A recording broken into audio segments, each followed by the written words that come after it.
I say shockingly because, well, you know Donovan, and you know me, and you know us. He tightened his hold around my waist and leaned in. I might need you to do that darkness thing. I leaned back and looked at him. What darkness thing?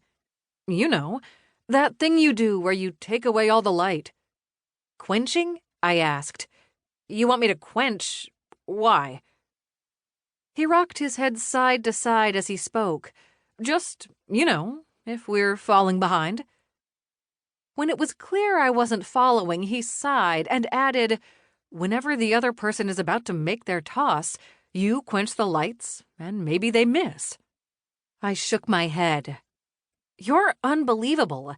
That would be using magic, and you know that's not allowed in the tournament. He rolled his eyes. Yeah, I know that. But who here would even know what was happening? Have you done it in front of anyone? Donovan, I did it in this very bar. I'm sure some of the people here tonight were there that time, too. You mean with Slash and Seamus and Lucent?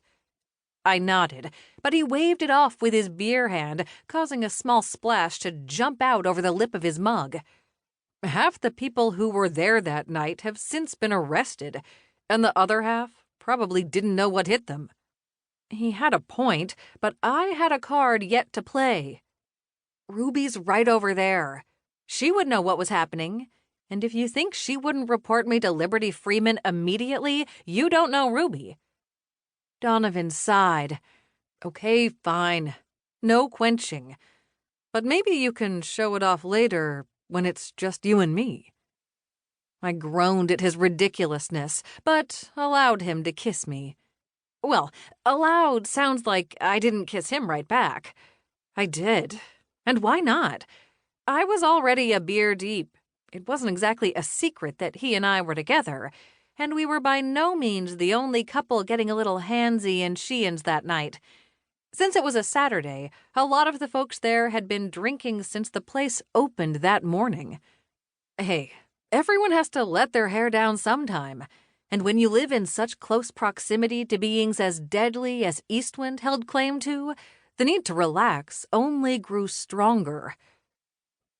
Liberty Freeman called our names, and I broke the kiss to realize all eyes were on us. Oh, shoot, I said. I guess we're up.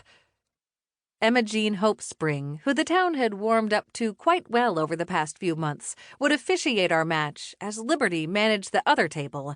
Both genies were too powerful to participate.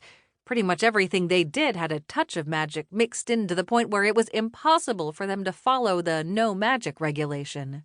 So instead, they called the games. And that was probably better anyway. Turned out, Liberty's charisma and ability to work a crowd was rivaled only by that of his now fiancée.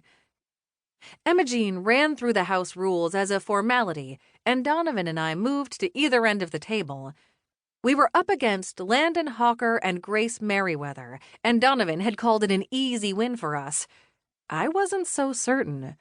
Sure, Grace was ready to pop with a baby any minute, and cared much more about finishing whatever book she was reading than socializing in Sheehan's. But Landon had been playing this game against the best of the best, Ted and Count Sebastian Malevich, for years. He presented a challenge. They split up, and Landon came to stand on my side, which meant he and I would be going head-to-head each round, while Donovan and Grace competed for points on their end of the board. I wasn't terrible at the game. I'd played my fair share of shuffleboard in bars in my earlier years, back before I died and came to Eastwind. And Scufflepuck was a lot like that, only with way more minor explosions and slightly different scoring. Plus, Donovan had conjured up a Scufflepuck table in his house the month before and had been training me well past the point where it was any fun. Fortunately, I did know one way to bring the practice session to a screeching halt, and I'd used the trick countless times. It involved unbuttoning his shirt, and it worked a little like magic. But even though Donovan was clearly the more competitive of the two of us, if I was going to play, I was going to play to win. I nodded at Landon. It's okay if you're a little rusty.